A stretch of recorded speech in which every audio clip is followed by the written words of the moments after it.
Hey guys, welcome to Module 2.3, which is Barriers to Success. Quick recap of what we covered last time. So that was coaching questions, and we went through open questions and into more detail with our TED questions, so our probing questions, which were, if you can remember, tell me, explain to me, and describe to me. So, we gave you the examples of kind of tell me how you'd feel if you achieve your goal, tell me how you feel if you didn't achieve your goal. And we had that kind of high and low emotion, which if you can create that, people are more likely to be emotionally invested in what they want to achieve. And that can lead them to that, just that alone can lead to more conversions. So the homework was to practice that. So hopefully you've done that already. And to think of some more TED questions that you can use. What we're going to cover today is the next logical step of what you then cover in your consultation, which are, well, if you want to achieve that and you're currently not and you're feeling like this, what's stopping you? So we're going to look at all the obstacles and the barriers that our clients have and how we as personal trainers are the solution to that problem. So this is the question that you ask your clients. So they've just told you, I want to feel amazing. I want to walk down the aisle and feel sexy, and I want to lose 2 dress sizes. I don't want to feel depressed and upset on my wedding day. Okay, cool. Well, what stopped you from achieving that goal so far? Oh, well. And you ask that question, and then you're going to get, hopefully, a lot of kind of big obstacles for that member. And what your job is to have solutions to that problem.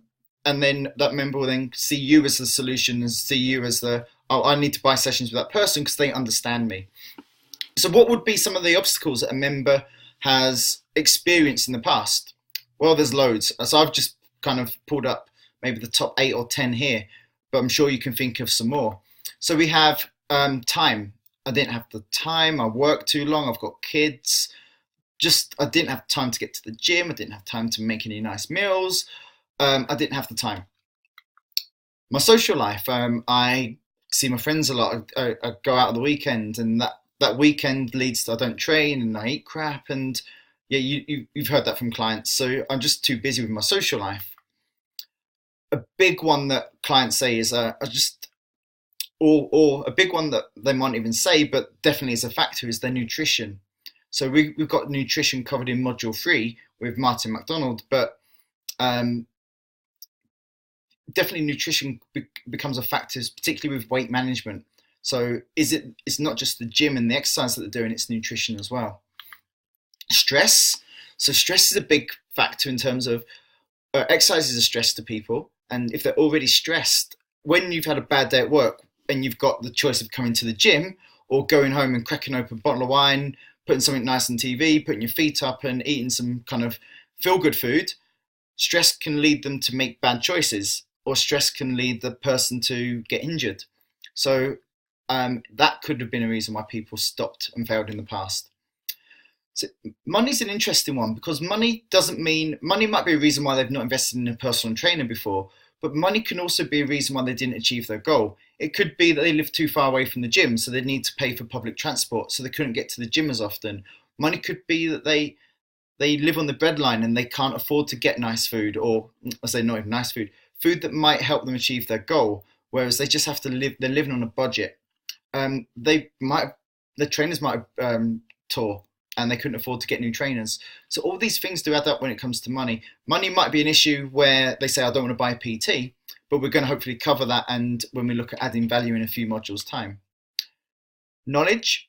So I didn't know enough about what I was doing in the gym. So knowledge is big. You'll see it all the time with members and how they train. They do the same thing because that's all they know, and that same thing, they've always done that. They've always got the same result. So the definition of insanity is doing the same thing time and time again and expecting a different result. Well, how many members are doing that week in, week out and not moving forward? They're the ones that you have hopefully identified with the yes/no questions in Module 1. Motivation, just really motivated. January the 1st, and really motivated. By the time it gets to Feb the 1st, that motivation has dropped off. Was that for a lack of results? Was that for that they didn't enjoy the exercise? Injury is another big one, where they were training incorrectly, or something, they were in an accident, or their back started to hurt them, and because they got out of the habit of training, then they stopped and they lost all of their results. And then work. We spend probably more of our week working. People travel a lot with work. People have to work when they're at home, and there's a lot of kind of people have to. We said about the expendable free in the last couple of modules ago. If work gets on top, then the exercise is something that people will sacrifice, and nutrition. So these are all totally valid reasons about why that client hasn't succeeded. So what we're going to do with this, also one more, travel. So I've covered that in a couple of others already, but if they travel a lot, or if they take lots of holidays and they travel a lot and they spend a lot of time on flights, we know that going through time zones can have an effect on people in terms of they're just out of sync and they're too tired and they've got jet lag. That type of thing could be why if they're doing that regularly, then they don't get results. So we take all of the obstacles that they say, and remember to write these down. Great thing to do in a consultation is to write down everything your client says so you can refer back to it, and you can also kind of paraphrase and clarify. But there's 2 golden questions I want you to ask off the back of them telling you all of the obstacles. And don't just take 1 or 2 as that's it. The more obstacles you get, the better. But here's your first golden question. What have you tried to do in the past to overcome these obstacles? So you want to get a big list of attempts that probably haven't worked for them. Well, they obviously haven't worked because they're sat in front of you. So what have you done in the past to overcome these obstacles? And again, write these down. Have they tried a different diet? Have they tried to get a babysitter in? Have they tried to train at home? Second question off the back of whatever strategies they've used is, well, how successful was that? Did it work in the beginning and then it stopped working? Because you want to know, what you don't want to do is give them a plan that they tried in the past that they failed at.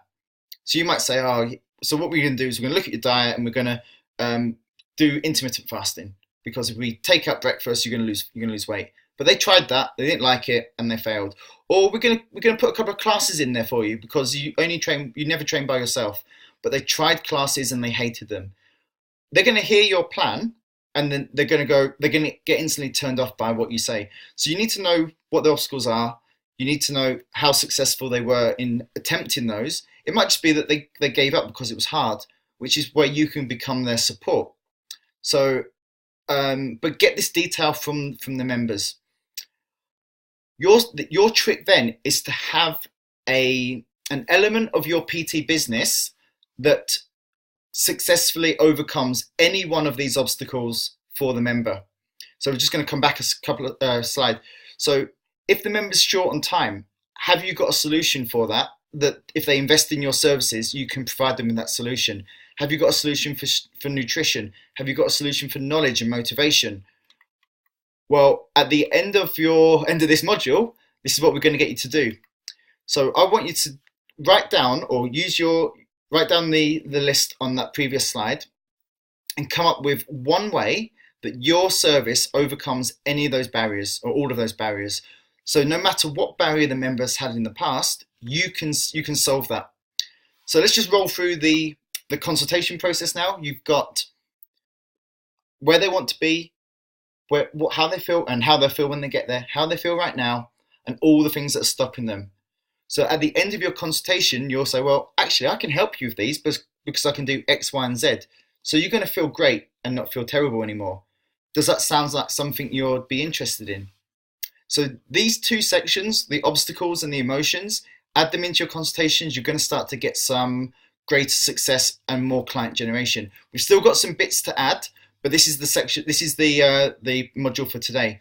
In the next module, we're going to look at, well, PTA Global are going to do a little guest lecture for us, and they're going to look at movement personalities. So how you can more effectively plan your sessions and plan your consultations around the person that's sat in front of you with a couple of simple questions. So we're going to look at that next week, but for now, look at the obstacles.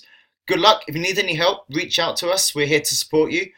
We'll see you in a few days. Take care, guys. Bye-bye.